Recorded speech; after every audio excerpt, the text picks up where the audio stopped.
Ce matin, on va parler des Écritures, et le titre c'est « Les Écritures et rien d'autre ». Des Écritures et rien d'autre. Il est question de regarder et de constater comment le Saint-Esprit présente les Écritures, à savoir qu'elles sont parfaites, elles sont complètes, et elles suffisent à notre vie au quotidien, elles suffisent à tout ce que Dieu nous a demandé de faire. Elles suffisent pour notre succès. Elles n'ont pas besoin qu'on y retranche quoi que ce soit ou on y ajoute quoi que ce soit. Amen. Les Écritures et rien d'autre.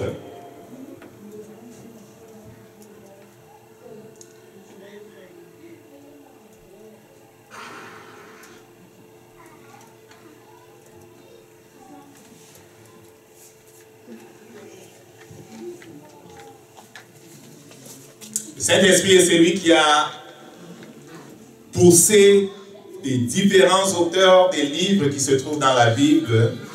C'est lui qui les a poussés, et l'apôtre Pierre lui-même dit, c'est poussé par le Saint-Esprit que les hommes ont écrit de la part de Dieu.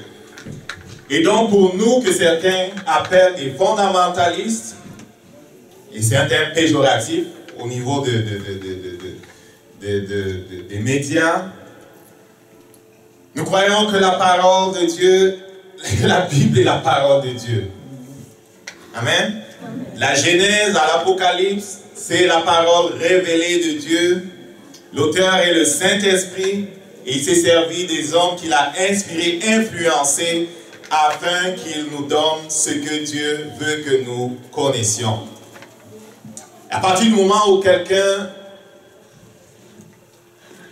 veut diminuer le caractère de ce qu'est cette révélation que Dieu nous a donnée, il attaque les fondements même de notre vie, il attaque les fondements même de l'œuvre que Christ est en train de faire au milieu de nous.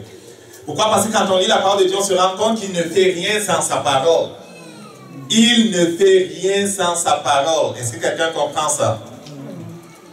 Et l'autre jour, on a vu que quand Dieu veut faire quelque chose, il y a des conditions. Il y a sa parole, il y a le Saint-Esprit, et il y a notre foi. Quand il a besoin de faire quelque chose dans notre domaine, il a même besoin de notre foi. Mais on avait vu que lorsqu'il n'a pas besoin de nous, sa parole, le Saint-Esprit et lui-même suffisent. Pour ça qu'au commencement, on dit que le Saint-Esprit couvrait la terre, n'est-ce pas? Couvrait les eaux. Et Dieu a déclaré que la lumière soit.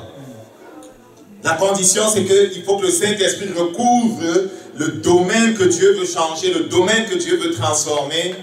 Et quand Dieu agit seul, sa parole seule suffit. Mais quand Dieu agit avec nous, notre foi est nécessaire, notre autorisation est nécessaire afin que sa parole puisse prendre possession de nous. Et dans le cas de Marie, on l'avait vu aussi, quand elle avait posé la question comment ça va se faire qu'elle devait tomber enceinte, l'ange lui a expliqué que le Saint-Esprit viendra sur toi, la puissance du Très-Haut te couvrira de ton ombre, et l'enfant qui viendra de toi sera appelé Fils de Dieu. On voit la foi de Marie, on voit le Saint-Esprit qui la couvre de son ombre, on voit la parole que Dieu a déclarée et qu'elle a accueillie, qui peut accomplir en elle ce que Dieu dit. Donc quand on dit les Écritures et rien d'autre, c'est qu'on ne voudrait pas qu'on commence à avoir dans nos cœurs des semences qui sont mauvaises, des semences qui sont corrompues. Si tu t'en vas avec une semence qui est corrompue, tu n'auras pas le fruit attendu. Est-ce que quelqu'un comprend ça?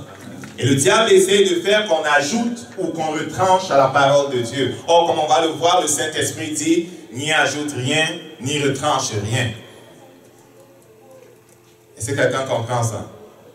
C'est extrêmement important que sur ce point-là, on ne négocie pas. Et c'est aussi le critère qui va nous permettre de savoir qui parle de la part de Dieu et qui vient avec un évangile qui est pur et qui est celui qui vient avec un autre évangile. Parce qu'on ne veut pas d'un autre évangile. On ne veut pas d'un évangile qui est réduit. On ne veut pas d'un évangile auquel on a ajouté d'autres choses. On veut la parole de Dieu seulement. Pourquoi? Parce que c'est ça qui est là en puissance contre Satan. Est-ce que quelqu'un comprend ça? Répète après moi, je veux la parole de Dieu seulement. Je veux la parole de Dieu seulement. Et rien d'autre. Il n'y a de lumière, il n'y a pas de lumière en dehors d'elle. Il n'y a pas de lumière en dehors d'elle. Et en parlant de lumière, je disais l'autre jour, je ne sais pas si c'était dans quel cadre, ceux qui font leur vœu là quand ils entrent dans la franc-maçonnerie, là, au premier degré de la franc-maçonnerie, que ce soit la Scottish, le Scottish ou bien la franc-maçonnerie, je ne sais pas de quel différents ordres, là, qu'est-ce qu'ils disent? Ils disent que j'ai pendant longtemps marché dans les ténèbres et je suis venu chercher la lumière. Parce qu'on lui pose la question, ceux qui le reçoivent, quand il fait ses vœux, qu'est-ce que tu es venu chercher et tout ça, il dit que je suis venu chercher la lumière. Et j'ai souvent entendu des chrétiens dire qu'ils sont aussi là-dedans. Et leurs pasteurs sont là-dedans. Hein? Jésus-Christ est la lumière. Tu t'en vas chercher la lumière où? Est-ce que vous comprenez? Je parle pour quelqu'un. Si tu es dans la franc-maçonnerie, parce qu'on y entre pourquoi? Les gens entrent pourquoi? Pour les relations, parce qu'ils vont faire avancer leurs affaires.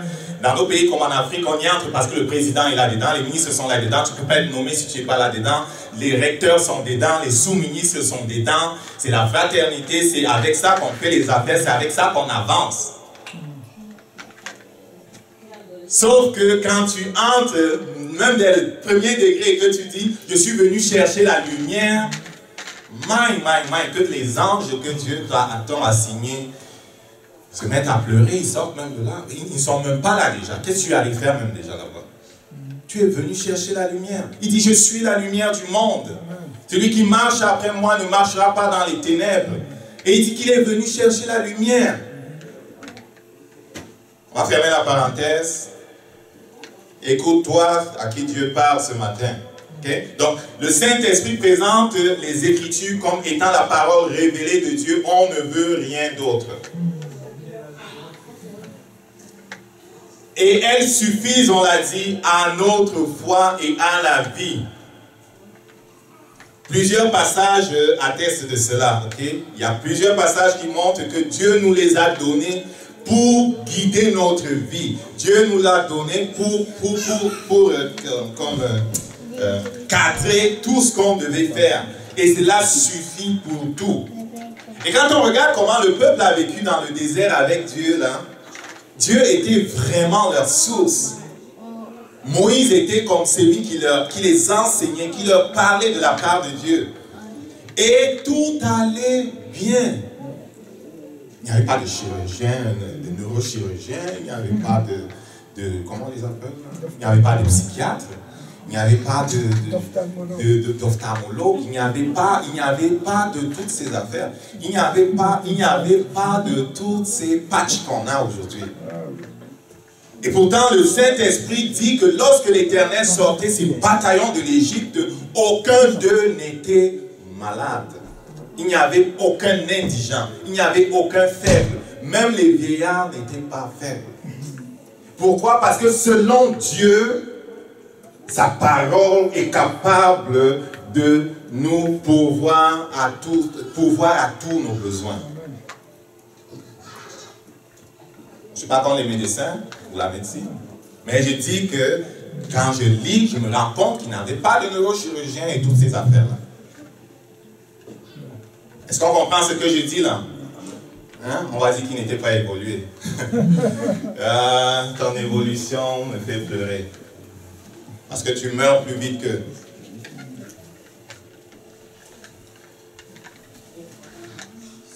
Deutéronome 4, versets 1 à 2. Maintenant, Israël, écoute les lois et les ordonnances que je vous enseigne. Mettez-les en pratique afin que vous viviez. Les gens ne comprennent pas quand je parle. Parfois, ils lisent ça, ils passent vite. Quand tu lis quelque chose comme ça, ne passe pas vite. Pose la question au Saint-Esprit de comprendre ce que cela veut dire. Afin que vous viviez. Parfois, c'est plus long et plus large que ce que tu lis. Et que vous entriez en possession du pays que vous donne l'Éternel, le Dieu de vos pères. Juste ce verset-là, c'est comme une semaine de travail, si quelqu'un est sérieux.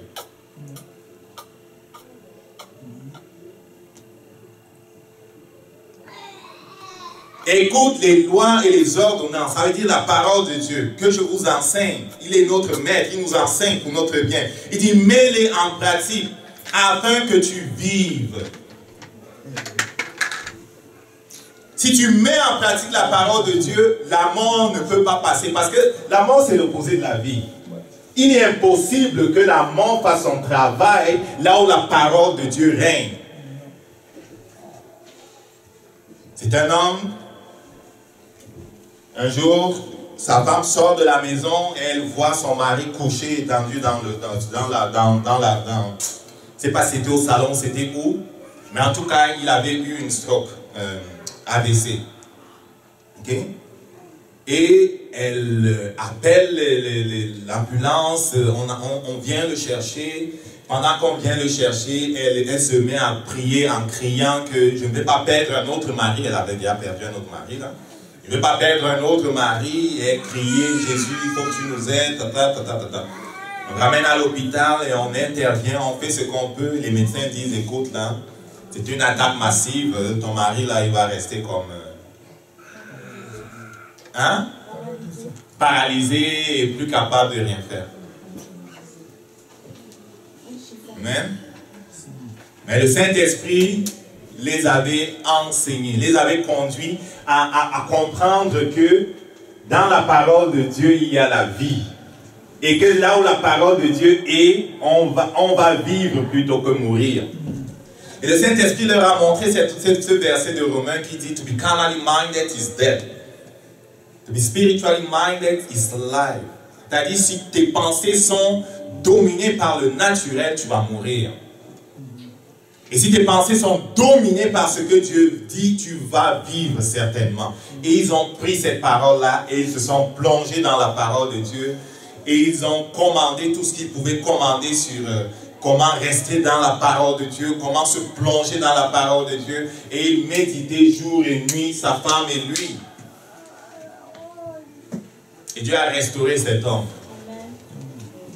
Dieu a restauré la mobilité des parties de son corps qui, selon les médecins, ne devaient pas fonctionner. Et ça, on va voir son neurochirurgien qui fait les scans là. Il ne comprend rien.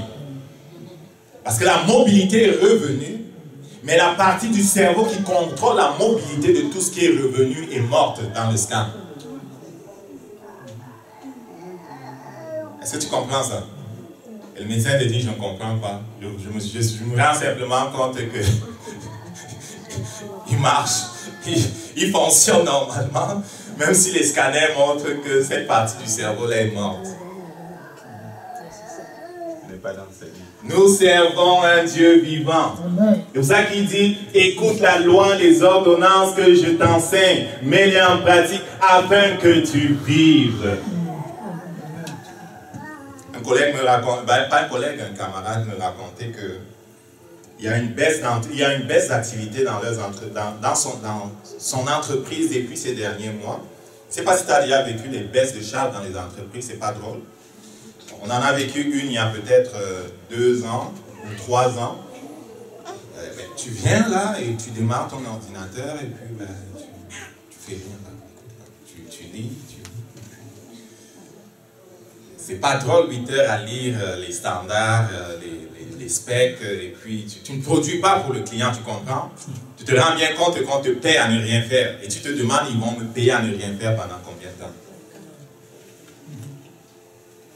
Après 2 semaines, les gens mettaient à jour leur CV. Parce que il ne faut pas attendre trop tard pour mettre à jour ton CV pour chercher où partir. Et tu es allé voir c'était peut-être le VP, pour dire écoute, les gars sont en train de mettre à jour leur VP, il y a quand même l'inquiétude là, il faut communiquer parce que on ne sait pas ce qui se passe, on ne sait pas si des têtes vont tomber en tout cas, quelque chose comme ça. Et il a fait venir ses directeurs techniques, ils ont fait comme une réunion pour assurer les gars. Et ce gars-là me dit qu'ils sont en baisse d'activité et vendredi, l'ambulance est venue pour amener quelqu'un qui est tombé en syncope. Il a fait un malaise. Un malaise, tellement la pression, l'angoisse est grande il se demande s'il va garder son emploi. Il a fait de l'anxiété, l'ambulance est venue le prendre parce qu'il a fait un malaise.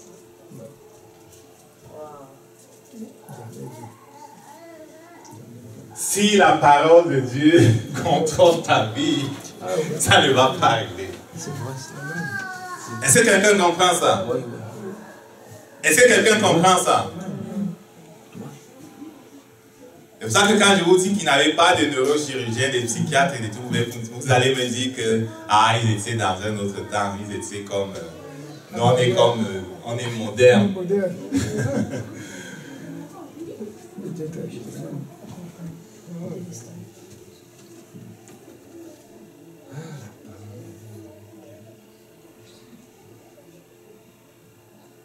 Et parfois, ils sont nombreux, ces chrétiens-là même. Vous allez voir le médecin, le médecin va leur dire des choses, ou je ne sais pas voir n'importe qui, ou même ça se passe dans l'entreprise. Ils vont commencer à penser des choses. Ils vont commencer à aller chercher des informations et se remplir la tête avec les autres choses, plutôt que la parole de Dieu. Et ma question à ce point-ci, c'est de quoi es-tu rempli? De quoi es-tu rempli?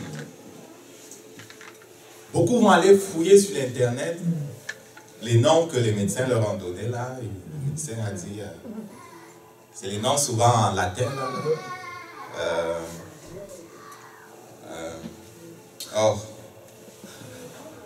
Syndrome de Coco. Il va sur internet, tac, tac, tac, tac, syndrome de Coco. Il lit les commentaires, il lit les témoignages des gens. Personne ne vit au-delà de 4 ans avec le syndrome de Coco. Il appelle son notaire. On va faire mon testament. Parce que j'ai le syndrome de Coco, j'ai tous les symptômes de syndrome. Parfois, il n'est même pas allé voir le médecin. Il a lu, il dit que j'ai le syndrome de Coco. Il commence à vivre le Coco. Ils sont nombreux, c'est comme ça qu'ils font. Tu as lu la parole de Dieu? Non. Tu vas mourir. Et je n'ai pas besoin d'être un prophète pour dire ça. J'ai simplement besoin de dire ce que le Saint-Esprit dit. Il dit, to be carnally minded is death. Si tu es dominé par des pensées naturelles, tu vas mourir. Si tu vas voir ton médecin qui t'annonce que tu as le cancer et tu commences à penser comme les hommes, tu vas mourir. Pas parce que le cancer est dur à battre, mais parce que quand tu es dominé dans tes pensées par le naturel, tu vas mourir. C'est une loi spirituelle. Parce qu'on est toujours dirigé vers ce qui est dans notre cœur. Si c'est la parole de Dieu qui est dans ton cœur, Dieu dit, tu vas vivre. Si c'est les témoignages de ceux qui ont échoué qui sont dans ton cœur, tu vas échouer. Et Dieu est bon, et Dieu t'aime, et il pleure, et ton ange ne sait pas comment te communiquer le fait que c'est simple de faire ce que Dieu dit. Le Saint-Esprit ne sait plus comment communiquer à certains, comment c'est simple de faire ce que Dieu dit. Dis à ton voisin, fais simplement ce qu'il dit. Et d'autres disent, je ne comprends pas. Oublie ça. Si tu attends de comprendre pour faire ce qu'il dit, tu fais à reverse. Parce que le royaume de Dieu fonctionne à reverse de ce monde. Les gens de ce monde veulent comprendre avant de faire. Dieu dit, tu fais et après tu vas comprendre. Je trouve ça où? Je trouve ça dans la parole de Dieu qui dit, par la foi, nous comprenons que les mondes ont été créés à partir de la parole de Dieu. Va le lire dans Hébreux 11. Qu'est-ce qu'il dit? Par la foi d'abord. Et après, je comprends. Il dit à quelqu'un, la parole de Dieu peut te sauver. Amen. Je ne veux pas savoir quelle maladie qu'on a peur. Je ne veux pas savoir si ton employeur, on downsize, on resize, on oversize, on reduce. Ça, c'est leur problème. Quand tu es dans le royaume, ce qui se passe dans le monde n'est pas supposé de t'influencer. Hein? C'est pour ça que dans Matthieu 6, il dit, ne vous inquiétez de rien. Parce que si tu es en lui, c'est sa parole qui va apporter la vie dans tes affaires. C'est impossible que le monde te domine. Dans Deutéronome 4, verset 2, il dit la même chose. Il dit, n'ajoutez rien à ce que je vous ai prescrit. Vous n'en retrancherez rien, mais vous observerez les commandements de l'Éternel comme votre Dieu, tel qu'il les vous a prescrits. N'ajoutez rien. Oublie ton tonton, ta tata qui t'a dit franc-maçon, c'est bon. Oublie ça. Rotary Club et toutes ces affaires, c'est des niaiseries, c'est pas bon. Hein? Dieu est puissant, il peut te faire avancer sans que tu n'entends ça. Hein? Illuminati et toutes ces choses-là, les Skull and Bones et toutes ces sociétés secrètes-là, c'est des bêtises.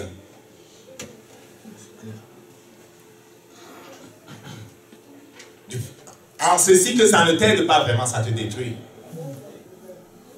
Et que ça ouvre des portes pour détruire ta maison. N'ajoutez rien, ne retranchez rien. Vous n'êtes pas plus sage que Dieu.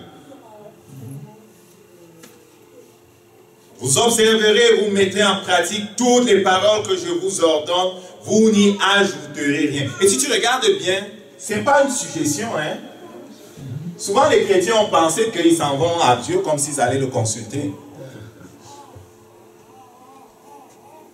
Hein? Vous êtes venu consulter Dieu ce matin? Et comparer son avis sur votre problème avec l'avis de vos autres maîtres, n'est-ce pas? Hein?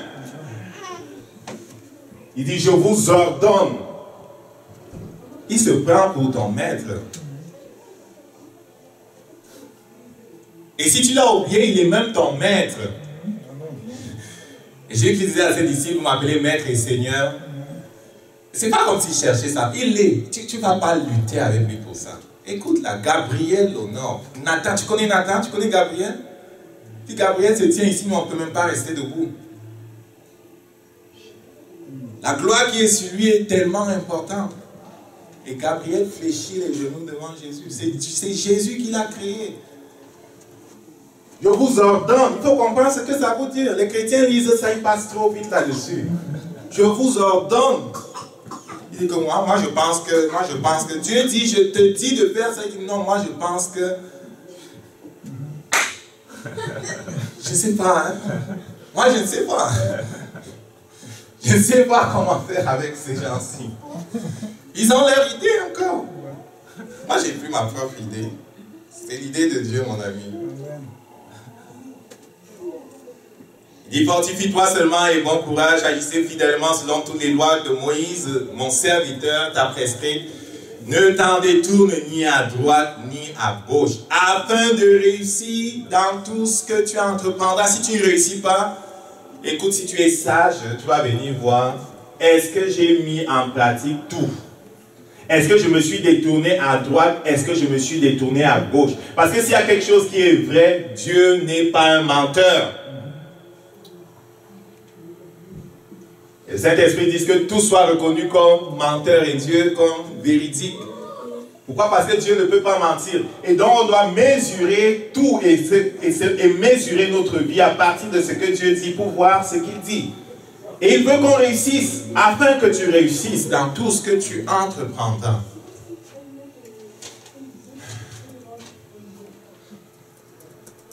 Ok, on va sauter pour aller plus loin.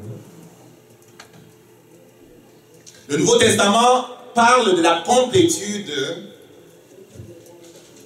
de la parole de Dieu et se présente comme étant l'accomplissement de l'Ancien. Il est complet, il est l'accomplissement de l'Ancien, le Nouveau Testament. Et certains Juifs un jour sont venus rencontrer Jésus pour se plaindre que ses disciples n'avaient pas leurs mains dans Marc au chapitre 7. Certains pharisiens plutôt. Et Jésus-Christ les a repris sévèrement. Les pharisiens et tous les Juifs ne mangent pas sans s'être lavés soigneusement les mains conformément à la tradition des anciens. Et quand vous voyez ça dans le Nouveau Testament, je me suis rendu compte ces derniers temps que c'est quelque chose qui est majeur, à savoir que les Juifs du temps de Jésus, et même quelques années avant que Jésus n'arrive, avaient totalement dévié de la parole de Dieu, étaient rendus à faire la tradition des hommes, et jusqu'à aujourd'hui. Est-ce qu'on comprend ça? Et pour Jésus, la tradition des anciens, là, c'est zéro. Ça n'a rien à voir avec la parole de Dieu. Au verset 4,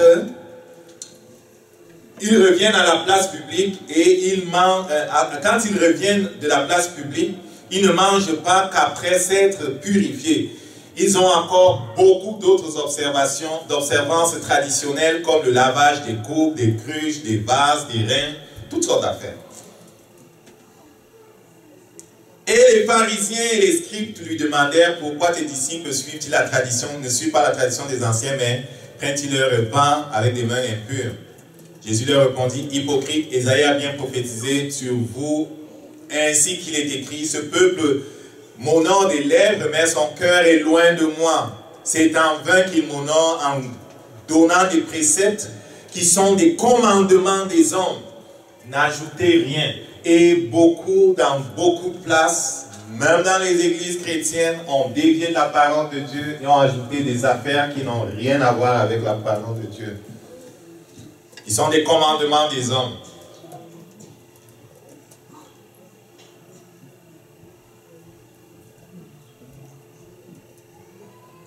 Et je regardais un petit documentaire à la télé l'autre jour, et c'était un chrétien qui posait une question à des je ne sais pas si c'était des juifs ascétiques.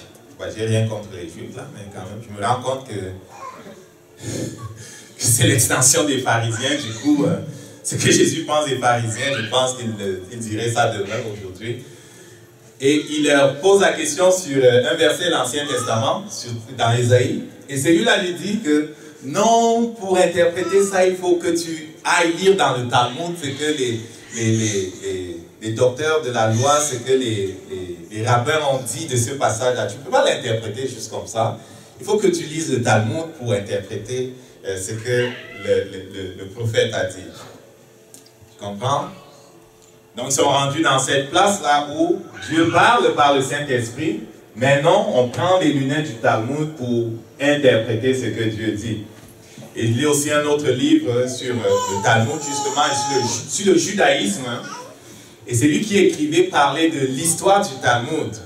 Le Talmud, pour ceux qui ne connaissent pas, c'est le livre très important de tous les juifs, là. Et ceux qui suivent le judaïsme ont le Talmud, qui est pour eux comme paramount. Et dans ce livre-là, c'est lui qui l'a écrit, disait que ça a commencé à être mis en place 200 ans avant Jésus-Christ, et ça a été complété comme quelques siècles après Jésus-Christ, comme 2, 3, 4 siècles après Jésus-Christ. Et les traditions orales qui ont été comme assemblées dans le Talmud là, viennent de Babylone, quand ils étaient en esclavage en Babylone. Et il y a beaucoup de choses qu'il faisait et que Jésus-Christ, maintenant je comprends, quand je dis ces choses-là, je comprends que Jésus-Christ les a repris là-dessus parce que c'était des commandements des hommes, ça n'avait rien à voir avec la parole de Dieu. Et dans ce livre-là, justement, en parlant du Talmud, il dit que ça a été attaqué au cours des siècles par ceux qui suivent Jésus, par tel groupe. Et tout le monde sait que c'est des choses qui viennent des pharisiens.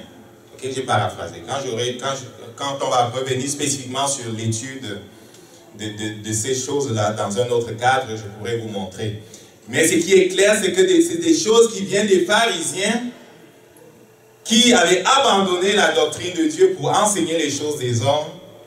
Et le résultat est que personne n'a trouvé Jésus.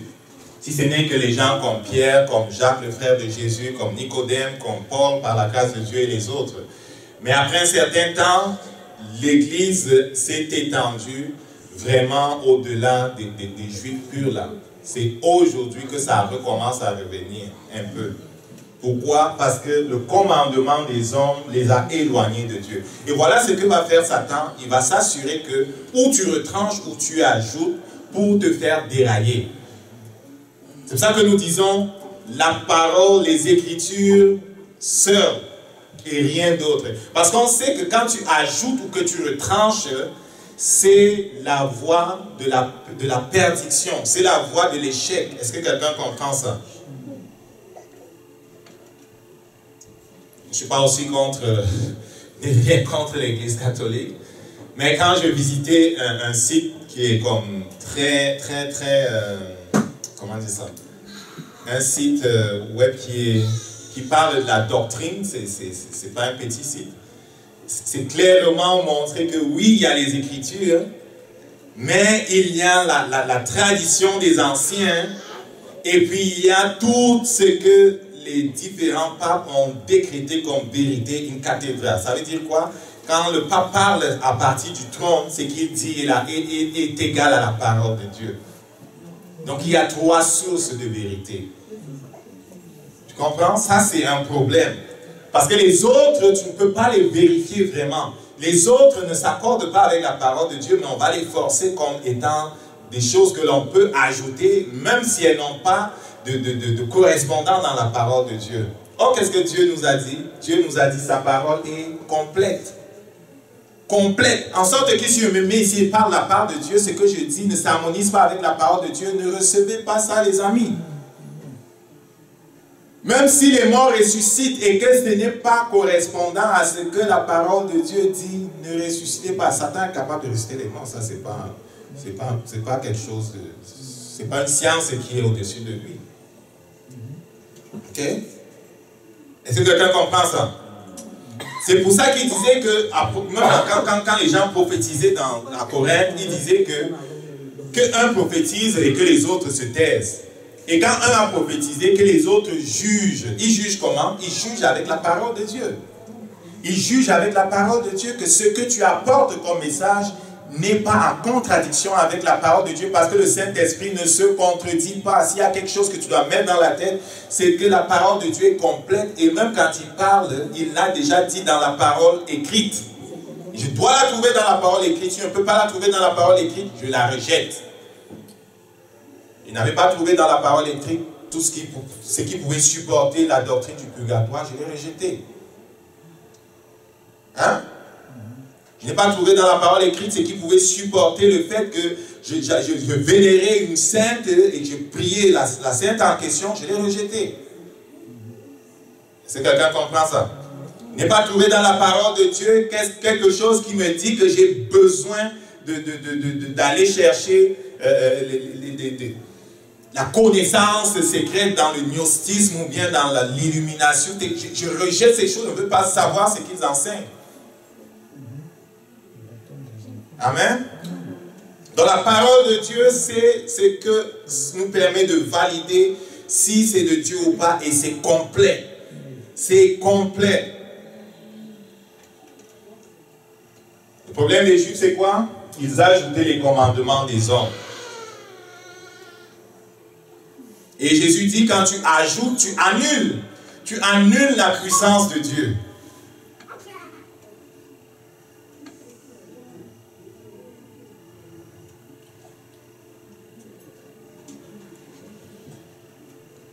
À propos de ce que le Nouveau Testament accomplit l'Ancien, il y a plusieurs versets. On va juste comme montrer 2 ou 3. Il dit la loi qui possède les hommes, ça c'est Hébreux 10, versets 1 à 4. En effet, la loi qui possède une nombre des biens à venir et non l'exacte représentation des choses ne peut jamais, par un même sacrifice qu'on observe perpétuellement chaque année, amener les assistants à la perfection. Donc, la loi ou l'Ancien Testament possédait l'ombre des biens à venir. C'était l'ombre des choses à venir. C'est complété en Christ. Tu vas voir dans Colossiens 2, versets 13 à 19, il va dire la même chose. Je vais sauter le verset 13, allez simplement. Il dit, vous étiez morts par vos offenses et par l'incirconcision de votre chair, vous a rendu la vie à lui, en vous faisant grâce de toutes vos offenses. Il a fait l'acte dont l'ordonnance nous condamnait et qui subsistait contre nous. Il a détruit en la clouant à la croix. Il a dépouillé les dominations, les autorités, il les a livrées publiquement en spectacle en triomphant d'elle par la croix. Que personne ne vous juge au sujet du manger, du boire, au sujet d'une fête, d'une nouvelle lune, des sabbats. Ça, c'est les Juifs qui venaient de Jérusalem, ils fatiguaient les chrétiens qui étaient des chrétiens d'origine païenne avec toute leur tradition. Ils venaient les fatiguer en disant que vous n'êtes vraiment pas sauvés, à moins que vous observez toutes ces fêtes-là, toutes ces nouvelles lunes, toutes ces sabbats. Ils les fatiguaient avec ça. Et le Saint-Esprit dit ici que personne donc ne vous juge au sujet du manger, du boire, au sujet de toutes ces choses qui étaient dans le truc passé. Et le Saint-Esprit te dit que Christ est la fin de la loi. C'était l'ombre des choses à venir. Donc le nouveau et Christ accomplissent l'ancien. Bon, on va sauter tout ça. Il y a plein de références. On va laisser faire les références. Là. Le Saint-Esprit nous met en garde contre le danger de se détourner des Écritures. On l'a compris, hein? Modifier, retrait, il nous met en garde contre ça.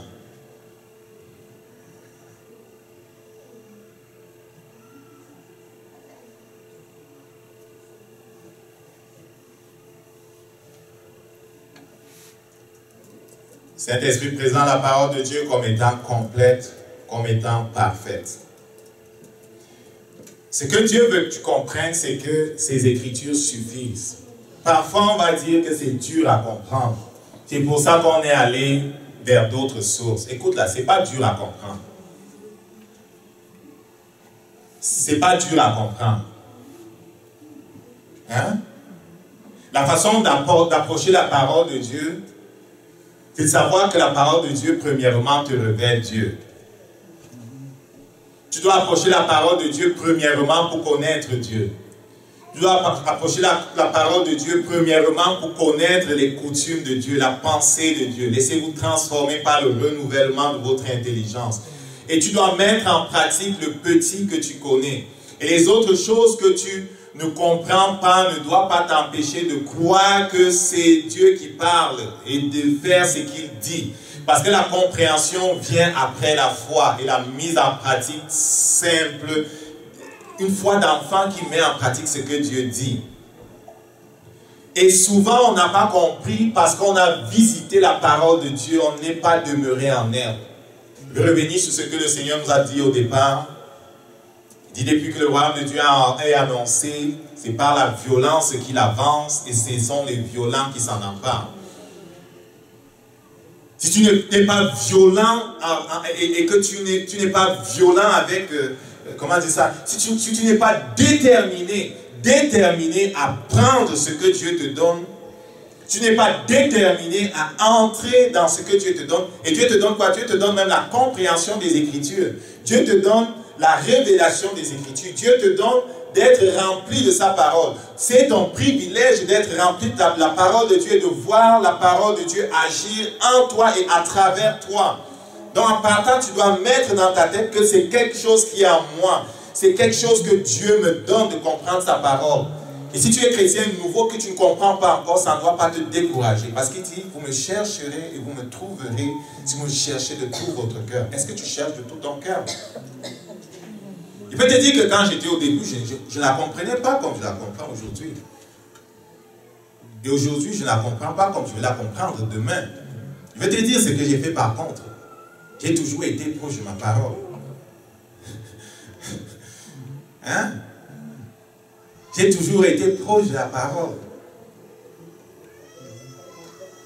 Est-ce que quelqu'un comprend ça? J'ai toujours été proche de la parole. Si tu es toujours proche de la parole et que tu mets en pratique ce que tu comprends et que tu gardes ta foi dans les autres que tu ne comprends pas en priant de tout ton cœur que le Saint-Esprit t'en donne la compréhension parce que tu sais que ce n'est pas elle que tu auras la victoire, ce n'est pas elle que tu vas vivre, tu vas comprendre. Tu vas comprendre. Et on était ici en prière jeudi. Je vais illustrer ce qu'on parle quand on parle de violence. Là. On a commencé la prière, et comme souvent, au début, ça drague un peu. Est-ce qu'on comprend quand on dit ça drague là? on ne commence pas souvent en haut comme ça. Pourquoi? Parce qu'on a passé la journée à faire plein de choses, on a réfléchi sur d'autres choses, on a traversé les embouteillages pour arriver, on a peut-être pris le métro, on a été stressé peut-être par les enfants. Quand on vient là, parfois physiquement, on est à bout. Ok? Est-ce que quelqu'un comprend ça? Et pour beaucoup qui voulaient même venir, ils sont simplement restés à la maison parce que, écoute là, c'était pas capable. Trop là, c'est trop. Okay? Donc, on a commencé à Draga, mais on n'a pas permis à la fatigue physique de nous limiter. On y est allé avec force. On a réalisé, et c'est la vérité, le Saint-Esprit le dit, il y a de l'opposition dans le monde spirituel. Est-ce que quelqu'un comprend ça?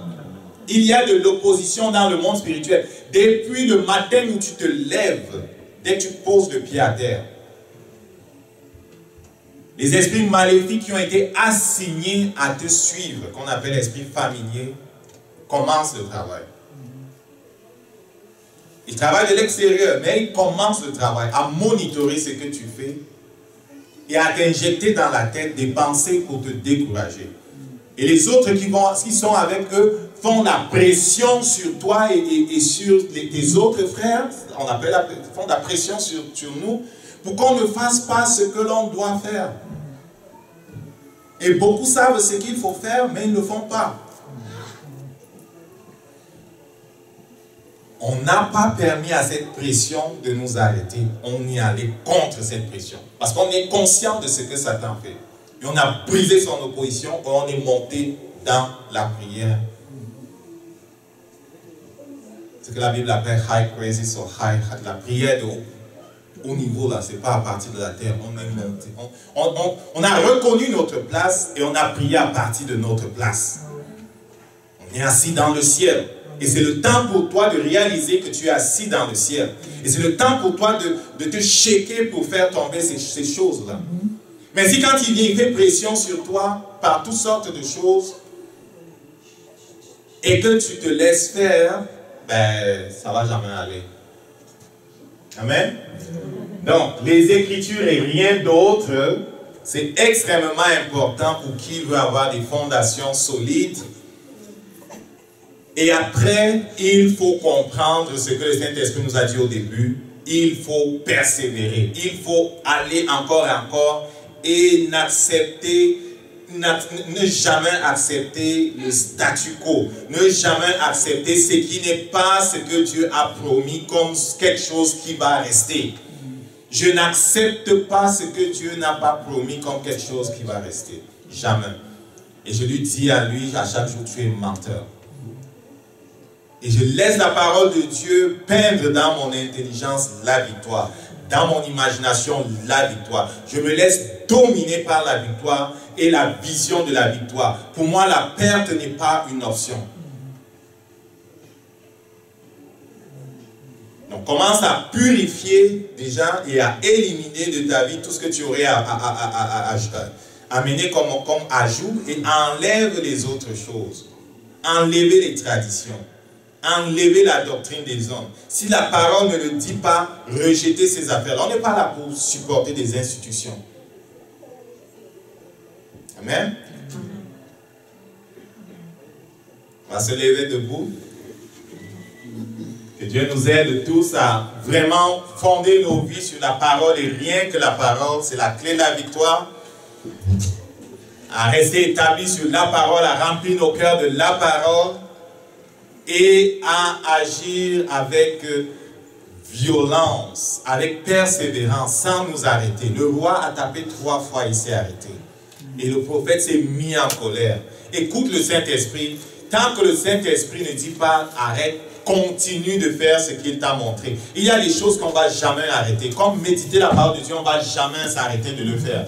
Comme prier, on ne va jamais s'arrêter de le faire. Comme rester à l'écoute du Saint-Esprit, on ne va jamais s'arrêter de le faire. C'est des choses qu'on fait continuellement. C'est pour ça que le Saint-Esprit dit prier sans cesse. Parce qu'il s'attend à ce qu'on soit continuellement dans la présence de Dieu, recevant ses instructions, faisant ce qu'il a demandé de faire, revenant lui rendre compte, recevant d'autres instructions, allant encore mettre en pratique ce qu'il nous a donné, revenant lui rendre compte, restant devant lui pour l'adorer, pour l'honorer. C'est quelque chose qui va être continuel. On ne peut pas le visiter et aller faire d'autres choses. Ça ne marche pas comme ça. Amen. Père, je te demande pardon, tu répètes après moi. Père, je te demande pardon pour toutes les fois où j'ai été négligent vis-à-vis de ce que tu m'as demandé de faire. Je te demande pardon pour toutes les fois où je me suis laissé dominer par Satan, par le monde, par ma chair. Père, je te demande pardon. Parce qu'à la croix, Jésus a remporté la victoire. C'est une victoire totale. C'est une victoire complète. Sur Satan, sur le monde et sur la chair. Père, je déclare que je suis victorieux ce matin. Je suis victorieux. Je suis assis sur le trône avec Jésus-Christ. Ta parole remplit mon cœur. Elle remplit ma bouche. Elle est sur ma bouche, Père. Elle ouvre un chemin devant moi. Merci parce qu'une porte est ouverte devant moi. Merci pour la victoire que tu me donnes. Merci parce que tu es mon Dieu. Gloire à toi, Seigneur. Au nom de Jésus. Amen. Je te bénisse. On se retrouver jeudi pour la prière ou l'étude biblique à 6h30. Bonne semaine. C'est bon. On s'appelle.